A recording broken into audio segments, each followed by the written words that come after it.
வணக்கம். ஆகாஷ்வாணி திருச்சிராப்பள்ளி. மாநில செய்திகள் வாசிப்பவர் சாந்தி ரமேஷ். தலைப்புச் செய்திகள். பிரதமர் திரு நரேந்திர மோடி 3 நாள் செஷல்ஸ் நாடு பயணத்தை முடித்துக்கொண்டு இன்று தாயகம் புறப்பட்டார். தமிழ்நாட்டில் சட்டம் ஒழுங்கு பராமரிக்கப்பட வேண்டியதன் அவசியத்தை முதலமைச்சர் திரு ஜோசப் விஜய் வலியுறுத்தியுள்ளார். கரூர் சட்டமன்ற தொகுதியிலிருந்து அஇஅதிமுக சார்பில் தேர்ந்தெடுக்கப்பட்ட உறுப்பினர் திரு எம்.ஆர். விஜயபாஸ்கர் தமது பதவியை இன்று ராஜினாமா செய்துள்ளார். தமிழ்நாட்டில் MBBS, BDS மருத்துவ படிப்புகளில் சேர்க்கைக்கான இணையதள விண்ணப்ப பதிவு இன்று தொடங்கியது. ஃபிஃபா உலகக்கோப்பை கால்பந்து நாக் அவுட் சுற்றுகள் இன்று தொடங்கியுள்ளன. இனி விரிவான செய்திகள்.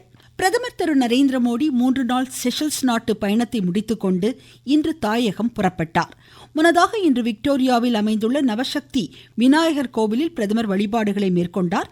அங்குள்ள இந்திய சமூகத்தினரையும் சந்தித்து கலந்துரையாடினார்.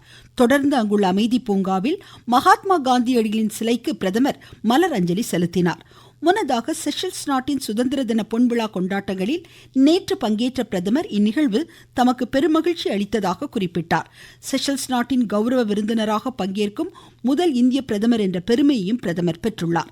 செஷல்ஸ் நாடு பிரதமர் திரு நரேந்திர மோடிக்கு நீல கடல் மண்டலத்தின் காவலர் என்ற சிறப்புமிகு விருதை வழங்கி கௌரவித்தது குறிப்பிடத்தக்கது. முப்படை வீரர்களுக்கு வீரதீர செயல்களுக்கான உயரிய விருதுகளை குடியரசுத் தலைவர் திருமதி திரௌபதி முர்மு புதுடெல்லியில் இன்று வழங்குகிறார். இந்நிகழ்ச்சியில் பாதுகாப்பு படை, மத்திய ஆயுத காவல் படை, மாநில யூனியன் பிரதேச காவல்துறை வீரர்கள் குடியரசுத் தலைவரிடமிருந்து விருதுகளை பெறுகின்றனர். முதல் கட்டமாக கடந்த 8ஆம் தேதி முப்படையினருக்கு விருதுகள் வழங்கப்பட்ட நிலையில் 2வது கட்டமாக இன்று மாலை விருதுகள் தொடர்ந்து வழங்கப்பட உள்ளன. தமிழ்நாட்டில் சட்டம் ஒழுங்கு பராமரிக்கப்பட வேண்டியதன் அவசியத்தை முதலமைச்சர் திரு ஜோசப் விஜய் வலியுறுத்தியுள்ளார். சென்னையில் மாவட்ட ஆட்சித்தலைவர்கள், மாவட்ட காவல்துறை கண்காணிப்பாளர்கள் பங்கேற்ற உயர்நிலை கூட்டத்தில் இன்று உரையாற்றிய முதலமைச்சர் மாவட்ட நிர்வாகங்கள் முழு அர்ப்பணிப்புடன் செயல்பட வேண்டும் என்று எடுத்துரைத்தார். வெளிப்படையான முறையில் அரசு நிர்வாகத்தை மேற்கொள்வதற்கான வழிமுறைகள் கையாளப்பட வேண்டும் என்றும் முதலமைச்சர் அறிவுறுத்தினார். இந்த கூட்டத்தில் அனைத்து மாவட்ட ஆட்சித்தலைவர்கள், மாவட்ட காவல்துறை கண்காணிப்பாளர்கள், உயர் அதிகாரிகள் பங்கேற்றுள்ளனர். 2 நாட்கள் நடைபெறும் இந்த கூட்டத்தின் ஒரு பகுதியாக இன்று பிற்பகலில் மாவட்ட ஆட்சித்தலைவர்களுடன் முதலமைச்சர் ஆலோசனை மேற்கொள்கிறார். நாளை வனத்துறை அதிகாரிகளுடன் சுற்றுச்சூழல், காலநிலை மாற்ற சவால்களை எதிர்கொள்வது குறித்தும் முதலமைச்சர் விரிவாக விவாதிக்க உள்ளார். காங்கிரஸ் கட்சியின் தேசிய தலைவர் திரு மல்லிகார்ஜுன கார்கே மாநிலங்களவை உறுப்பினராக இன்று பதவியேற்றார். கர்நாடக மாநிலத்திலிருந்து உறுப்பினராக தேர்ந்தெடுக்கப்பட்ட அவருக்கு மாநிலங்களவை தலைவர் திரு CP ராதாகிருஷ்ணன் பதவி பிரமாணம் செய்து வைத்தார். நாடாளுமன்ற விவகாரத்துறை அமைச்சர் திரு கிரண் ரிஜிஜு, சுகாதாரத்துறை அமைச்சர் திரு JP நட்டா, மூத்த காங்கிரஸ் தலைவர்கள் திருமதி சோனியா காந்தி, திருமதி பிரியங்கா காந்தி உள்ளிட்டோர் இந்நிகழ்வில் பங்கேற்றனர். மத்திய சுகாதார அமைச்சர் திரு JP நட்டா பல்வேறு டிஜிட்டல் சுகாதார திட்டங்களை புதுடெல்லியில் இன்று தொடங்கி வைக்கிறார். 2ஆம் கட்ட ஆரோக்கிய சேது செயலி உள்ளிட்டவை இதில் அடங்கும். நாட்டில் குழந்தைகளின் முதல் 3 ஆண்டு கால மூளை வளர்ச்சி, ஊட்டச்சத்தை மேம்படுத்தும் வகையிலான திட்டத்தையும் அமைச்சர் தொடங்கி வைக்க உள்ளார். தமிழ்நாட்டில் கூட்டுறவு வாரம் 2026 மாநில கூட்டுறவுத்துறை அமைச்சர் திரு காந்திராஜ் சென்னையில் இன்று துவக்கி வைத்தார். வரும் 6ஆம் தேதி வரை நடைபெறும் கொண்டாட்டங்களையொட்டி அனைத்து கூட்டுறவு அலுவலகங்கள் மற்றும் சங்கங்களில் உறுதிமொழி ஏற்புடன் இந்நிகழ்வு இன்று தொடங்கப்பட்டது. நீங்கள் கேட்டுக்கொண்டிருப்பது ஆகாஷ்வாணியின் மாநில செய்தி அறிக்கை. ஊரக வளர்ச்சிக்கான புதிய அத்தியாயம். வளர்ச்சியடைந்த இந்தியாவிற்கான ஊரக வேலைவாய்ப்பு உறுதி மற்றும் வாழ்வாதார சட்டம் ஜூலை 1ஆம் தேதி முதல் செயல்பாட்டிற்கு வருகின்றது. இந்த சட்டம் ஆண்டிற்கு 125 நாட்கள் வேலையை உறுதி செய்கிறது. வாரந்தோறும் ஊதியம் வழங்கப்படுவது கட்டாயமாக்கப்பட்டுள்ளது. பணி முடித்த 15 நாட்களுக்குள் ஊதியம் வழங்குவதை உறுதி செய்வதற்கான அம்சங்களும் இதில் இடம்பெற்றுள்ளன. கால தாமதமாக ஊதியம் வழங்கப்பட்டால் அதற்கான இழப்பீட்டு தொகைக்கும் வகை செய்யப்பட்டுள்ளது. வளர்ச்சியடைந்த இந்தியாவிற்கான பயணத்தில் மோடி அரசு தொடரும் சீர்திருத்த நடவடிக்கைகள். அஇஅதிமுகவை சேர்ந்த கரூர் சட்டமன்ற தொகுதி உறுப்பினர் திரு எம்.ஆர். விஜயபாஸ்கர் தமது பதவியை இன்று ராஜினாமா செய்துள்ளார். சென்னை தலைமைச் செயலகத்தில் சட்டப்பேரவை தலைவர் திரு JCD பிரபாகரை சந்தித்து தமது பதவி விலகல் கடிதத்தை அவர் வழங்கினார். ஏற்கனவே 5 அஇஅதிமுக சட்டப்பேரவை உறுப்பினர்கள் தங்களது பதவியை ராஜினாமா செய்துள்ளது குறிப்பிடத்தக்கது. தமிழ்நாட்டில் MBBS, BDS படிப்புகளில் சேர விரும்பும் மாணாக்கர் இன்று முதல் இணையதளத்தில் விண்ணப்பிக்கலாம் என்று மருத்துவ கல்வி இயக்குநரகம் அறிவித்துள்ளது. விண்ணப்பிப்பதற்கான கடைசி தேதி பின்னர் அறிவிக்கப்படும். இதேபோல் தமிழ்நாடு டாக்டர் அம்பேத்கர் சட்ட பல்கலைக்கழகம் மற்றும் அதன் இணைவு சட்ட கல்லூரிகளில் 3 ஆண்டு LLB பட்டப்படிப்பிற்கும் இன்று முதல் இணையதளத்தில் விண்ணப்பிக்கலாம். கடலூர் மாவட்டம் விருதாச்சலம் அரசு ஆண்கள் மேல்நிலைப்பள்ளியில் போதைப் பொருள் தடுப்பு குறித்த விழிப்புணர்வு பேரணியை தேமுதிக பொதுச் செயலாளர் திருமதி பிரேமலதா விஜயகாந்த் இன்று தொடங்கி வைத்தார். 300க்கும் மேற்பட்ட மாணாக்கர் இதில் பங்கேற்றனர். மாணாக்கரிடையே பேசிய அவர் போதைப் பொருட்களினால் ஏற்படும் தீமைகள் குறித்து எடுத்துரைத்தார். கிருஷ்ணகிரி, கள்ளக்குறிச்சி உள்ளிட்ட தமிழகத்தின் பல்வேறு பகுதிகளில் திமுக மாணவர் அணி சார்பில் கண்டன ஆர்ப்பாட்டம் இன்று நடைபெற்றது.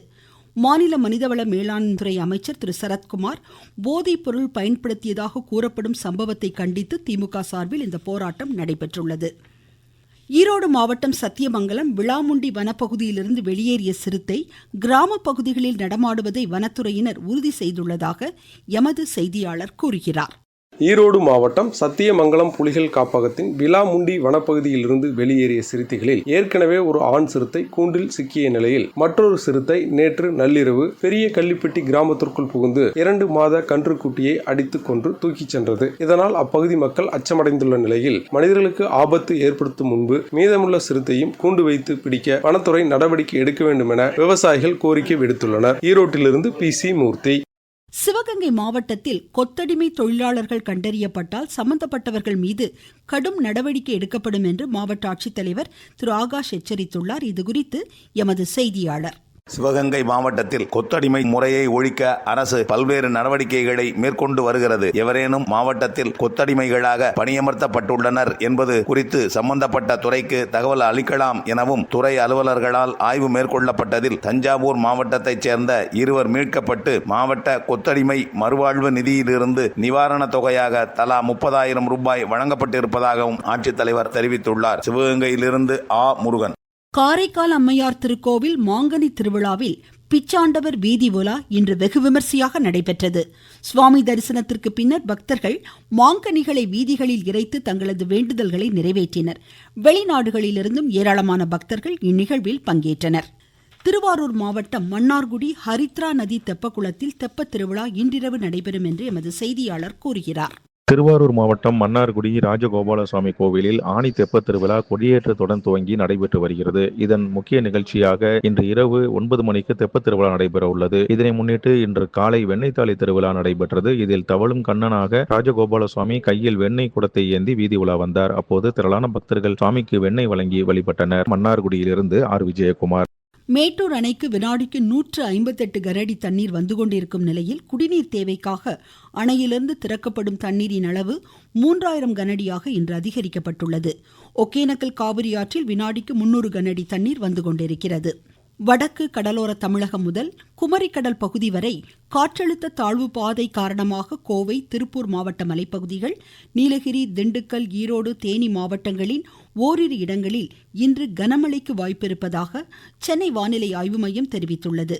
டெல்டா மாவட்டங்கள், வட தமிழகத்தின் ஓரிரு பகுதிகளிலும் மிதமான மழை பெய்யக்கூடும் என்றும் இம்மையம் தெரிவித்துள்ளது. ஃபிஃபா உலகக்கோப்பை கால்பந்து நாக் அவுட் சுற்றுகள் இன்று தொடங்கியுள்ளன. கலிபோர்னியாவில் இன்று நடைபெற்ற போட்டியில் கனடா தென்னாப்பிரிக்காவை 1-0 என்ற கோல் கணக்கில் தோற்கடித்தது. ஹூஸ்டனில் இரவு 10:30 மணிக்கு நடைபெறும் போட்டியில் பிரேசில் ஜப்பானை எதிர்கொள்கிறது. இந்தியா இங்கிலாந்து அணிகளுக்கு இடையிலான முதலாவது 2020 கிரிக்கெட் போட்டி நாளை மறுநாள் செஸ்டர்லே ஸ்ட்ரீட்டில் நடைபெறுகிறது. மீண்டும் தலைப்புச் செய்திகள். பிரதமர் திரு நரேந்திர மோடி 3 நாள் செஷல்ஸ் நாட்டு பயணத்தை முடித்துக்கொண்டு இன்று தாயகம் புறப்பட்டார். தமிழ்நாட்டில் சட்டம் ஒழுங்கு பராமரிக்கப்பட வேண்டியதன் அவசியத்தை முதலமைச்சர் திரு ஜோசப் விஜய் வலியுறுத்தியுள்ளார். கரூர் சட்டமன்ற தொகுதியிலிருந்து அஇஅதிமுக சார்பில் தேர்ந்தெடுக்கப்பட்ட உறுப்பினர் திரு MR விஜயபாஸ்கர் தமது பதவியை இன்று ராஜினாமா செய்தார். தமிழ்நாட்டில் MBBS, BDS மருத்துவ படிப்புகளில் சேர்க்கைக்கான இணையதள விண்ணப்ப பதிவு இன்று தொடங்கியுள்ளது. ஃபிஃபா உலகக்கோப்பை கால்பந்து நாக் அவுட் சுற்றுகள் இன்று தொடங்கின. இத்துடன் இந்த செய்தி அறிக்கை முடிவடைந்தது.